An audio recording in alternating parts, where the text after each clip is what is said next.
चुनावी गहमागहमी जारी है और पांचवें चरण का मतदान अब समाप्त हो चुका है। 25 मई को छठवें चरण में मतदान होना है। झारखंड में कई चीज़ें देखी जा रही हैं। चतरा, हजारीबाग, कोडरमा अब समाप्त हो गया है। कोडरमा से जिला संसद प्रतिनिधि दिनेश प्रसाद यादव जी, बहुत पोस्ट आ रहा है कि एकदम जय श्री राम हो गया, फिर से एक कोडरमा फिर से जीत रही हैं, लेकिन एक दूसरा पक्ष है कह रहा है कि बड़ा टसन है। क्या दावा है आपका कोडरमा में?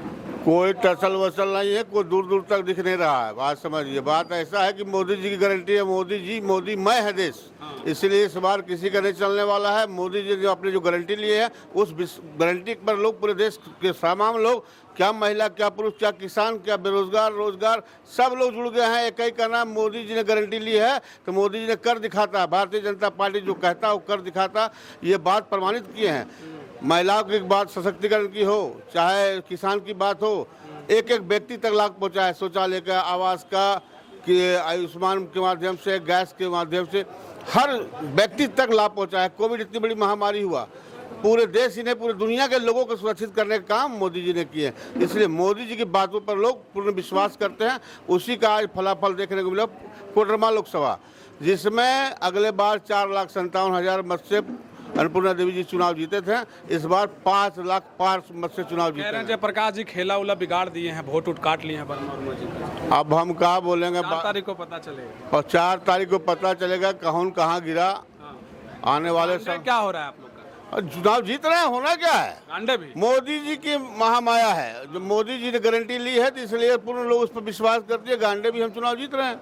अच्छा, आप बताइए, पांचवा चरण खत्म हो गया, छठवें चरण में आप यहाँ अभी अब देख रहे हैं कि 20 के बाद खत्म हुआ तो 21 के बाद सब गिरिडीह में लग गए आप लोग।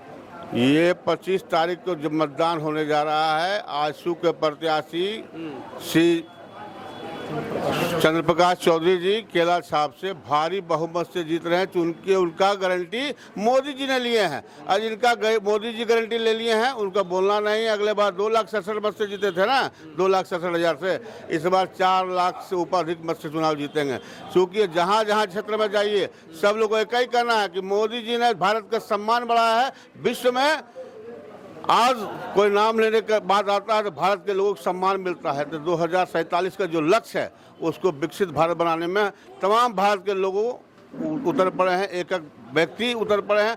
एक ही कहना है कि भारत को जो सम्मान दिलवाया है, जो भारत के एक नागरिक तक हर किस्म की सुविधा पहुंचा है, वैसे व्यक्तियों पर विश्वास करते हुए, मोदी जी की गारंटी पर विश्वास करते हुए 25 तारीख को आजसू पार्टी के केला छाप पर भारी बहुमत से चुनाव जीतने जा रहे हैं। 4 लाख मत से चुनाव जीतेंगे।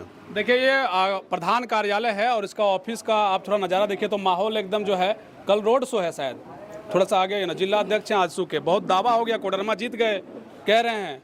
अब मतलब गिरिडीह की बारी है, माहौल एकदम देख रहे हैं कि एकदम आप लोग लगाए हुए हैं। कल रोड शो की तैयारी, तमाम तैयारियां चल रही हैं। कितना टसन मान रहे हैं इस चुनाव? टसन कहाँ है, टसन कहीं देखने को मिल रहा है।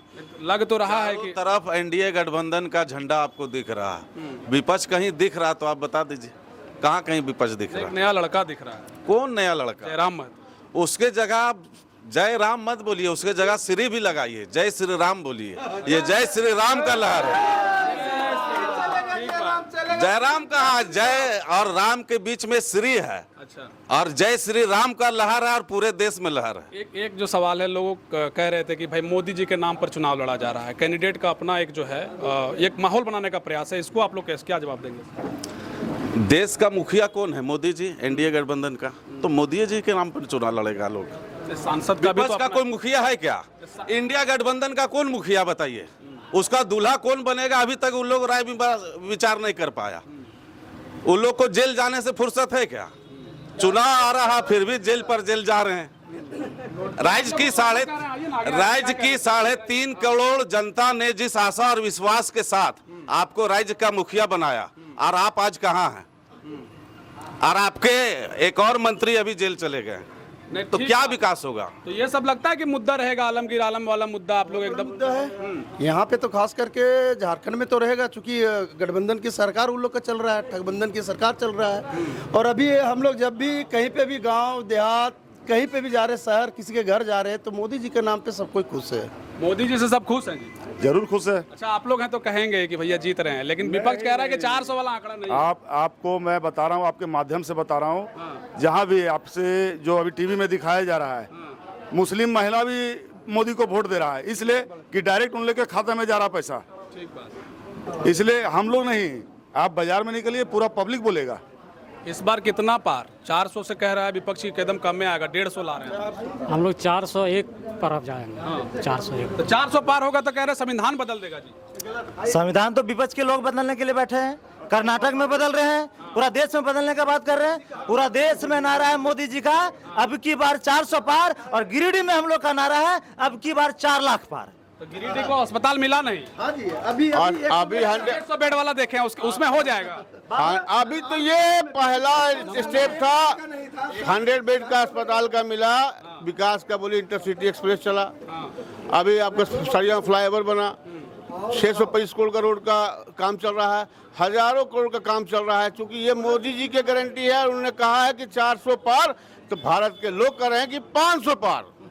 ठीक बात। चलिए देखिए, ये माहौल, तमाम चीजें जो है वो आ गई, राय लेंगे तो लंबा हो जाएगा। शायद आप कुछ कहना चाह रहे हैं जिलाध्यक्ष जी? नहीं, हम तो कह चुके हैं। हाँ, मतलब जीत रहे हैं आप? जीत रहे हैं। 4 लाख 5 साल मेरे छोटे भाई ने कह दिया। एक अंतिम सवाल है, नहीं एक अंतिम सवाल है कि गिरिडीह को मान लीजिए आप चुनाव जीत जाते हैं आज यहाँ से, मान नहीं लीजिए, नहीं हम लोग ठीक मान लिए है, हैं। नहीं आप लोग मान लिए हैं, लेकिन हो सकता है बहुत लोग नहीं मान पा रहे हैं। पूरा नहीं, लोकसभा मान लिया। नहीं ठीक है, पूरा लोकसभा। सवाल कंक्लूड होने दीजिए। जैसे 5 साल आने वाला जो है, अगर आप जीतते हैं, क्या विकास जो है गिरिडीह के लिए हो सकता है? अस्पताल की बदहाल सूरत है, शिक्षा का बढ़िया व्यवस्था गिरिडीह में है नहीं, गिरिडीह के लोग बाहर पढ़ने जाते हैं, एक तरीके से पलायन की जो समस्या है, प्रदूषण का समस्या है, इन समस्याओं का क्या निवारण हो पाएगा आने वाले 5 साल में? देखिए, जहाँ प्रदूषण का आप बात कर रहे हैं, उतना बात गए थे जबरदस्त। अभी 2-2.5 महीना पहले ही माननीय सांसद जी ने पूरा प्लांट के जितने भी आपके डायरेक्टर हैं सबों के साथ और माननीय डीसी साहब के साथ उन लोगों ने एक कड़ा चेतावनी दिया है कि प्रदूषण पर अगर आप लोग कंट्रोल नहीं कीजिएगा, चूंकि अब तो चुनाव आ गया, आचार संहिता में हम लोग बंधे हुए हैं। आचार संहिता के बाद हम लोगों का पहला टारगेट रहेगा धुआं मुक्त, आपका पोल्यूशन मुक्त इंडस्ट्री एरिया में, और वहाँ पर रहने वाले हजारों आबादी है। मैं इस चीज़ को मानता हूँ, लेकिन इस पर कड़ाई से कार्रवाई माननीय सांसद जी कर रहे हैं, और जरूरत पड़ी तो लोकसभा में भी इस बात को वो उठाएंगे। एक अंतिम सवाल है, आप कहना चाह रहे थे प्रदूषण को लेकर, सच में उदनाबाद का क्षेत्र हो, श्री रामपुर का क्षेत्र हो, हम लोग गए थे, गांव के लोग काफी नाराज हैं। 5 साल में क्या इसको ठीक नहीं किया जा सकता था? कहा जा रहा है कि भाई सब लोग पैसा लेता है। बात ऐसा है कि प्रदूषण का काम के लिए हमारे माननीय सांसद महोदय ने प्रयास किया और वहाँ मीटिंग भी की है, लेकिन राज्य सरकार के द्वारा इसमें सहयोग नहीं किया जा रहा है। चूंकि यह आपने कहा अभी हॉस्पिटल का, शिक्षा का, पलना का, ये सारा पैसा भारत सरकार के द्वारा राज्य सरकार को दिया जा रहा है, लेकिन राज्य सरकार उसको मॉनिटरिंग ढंग से नहीं कर रही, जिसके कारण पूरा राज्य बदहाल है। सिर्फ सरकार को बदनाम करने का प्रयास किया जा रहा है। अभी जल नल योजना का पैसा राज्य सरकार को भारत सरकार कब का भेज दिया, लेकिन कहीं भी ढंग से इम्प्लीमेंट नहीं कर रहा, क्योंकि भारत सरकार चाह रही है एक एक गरीब तक पानी पहुंचे, एक एक गरीब तक साफ पूर्ण व्यवस्था हो, लेकिन राज्य सरकार जानता है पूर्ण रूप से काम कर देंगे तो हमारा नाम खत्म होगा, अब भारत सरकार का नाम होगा। तो मैं ये कहना चाहूँगा, आने वाले समय 4 महीने के बाद आपका पूर्ण रूप से साफ होने जा रहे हैं। 4 महीने भी सरकारी बनाना जैसे सब कुछ छन कर आ गया, तमाम चीजें आ गई, माहौल एक तरीके से समझिए प्रधान कार्यालय गांधी चौक का क्या माहौल है। हाँ, राज्य सरकार का विकास में रोड़ा कैसा रहता है, मैं एक उदाहरण आपको देना चाहता हूँ।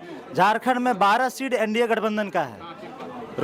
सांसद जो रिकमेंड करके राज्य सरकार को भेजता है ग्रामीण सड़कें बनने के लिए, राज्य सरकार ने एक नियम लगा दिया कि सांसद से जो रिकमेंड होकर ग्रामीण सड़कें जाएगी उसको हम नहीं बनाएंगे। उसके पीछे रीजन यही था कि इंडिया गठबंधन जो इंडिया भी बनाए, इंडी गठबंधन जिसको कहते हैं, उनका मात्र 2 सांसद है, तो विकास दो संसदीय क्षेत्र में नहीं हो तो कोई दिक्कत नहीं, 12 संसदीय क्षेत्र में नहीं होना चाहिए। इस तरह से मिला जुला के 14 संसदीय क्षेत्र में जेएमएम की सरकार ने रोड़ा बनने का काम किया विकास में। चलिए ठीक है, विपक्ष पर आरोप लगाया जा रहा है कि भैया राज्य सरकार दोषीदार है, कुछ कहना चाह रहे हैं? कहना चाह कह रहे लीजिए आज। हैं गिरिडीह पूरे झारखंड के जो ग्रामीण क्षेत्र की समस्या है, वो ये राज्य की जो सरकार है, लुटेरों की सरकार, ये समस्या जो केंद्र सरकार के द्वारा आती है उसको भी ये रोकने का प्रयास किया जाता है। क्षेत्र में विकास ही करने नहीं दिया जा रहा है, और ये पूरे झारखंड को बालू, पत्थर, कोयला सारे लूट के आज देखिए पूरे इंडिया गठबंधन के है कि सारे नेताओं का